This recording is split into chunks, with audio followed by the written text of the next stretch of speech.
My name is Brian Castner. I'm an author and freelance journalist, and I'm speaking to you today from Garry Island, which is in the Mackenzie River Delta in far northern Canada, all the way up past the Arctic Circle, to report on climate change, and specifically the continuing tension between exploitation of resources and conservation of resources.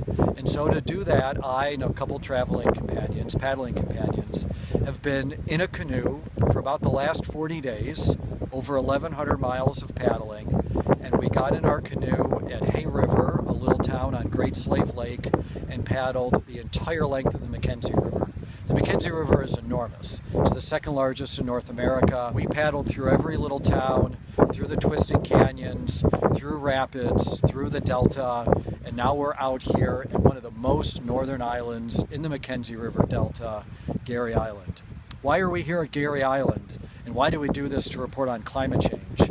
I actually found the story through Alexander Mackenzie himself, who the river is named after. Alexander Mackenzie was a Scottish immigrant to America, fled to Canada during the Revolutionary War as a young child, and became a fur trader and traveled west. And in July of 1789, he was looking for the Northwest Passage, and he paddled this giant river. Unfortunately, it hit the Rocky Mountains. It made a right-hand turn, and it went to the Arctic Ocean. And when he got here, instead of seeing a way to China for his furs, he saw nothing but ice. And that's what got me thinking, I wonder what that view looks like today.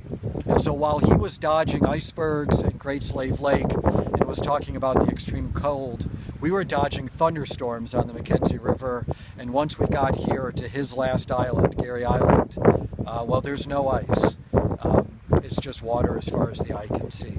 But the other more important thing that we've done is talk to lots of people along the way, lots of Dene First Nations people, hunters and trappers and fishermen, other local people living in the towns. The most surprising thing to me as a journalist about this trip was that I didn't have to bring up the subject of climate change to the local people we talked to. They wanted to talk to me about it. They raised the subject. And we know, of course, that up in the Arctic and the Antarctic, the two poles, is where climate change is changing the temperature and the area the fastest.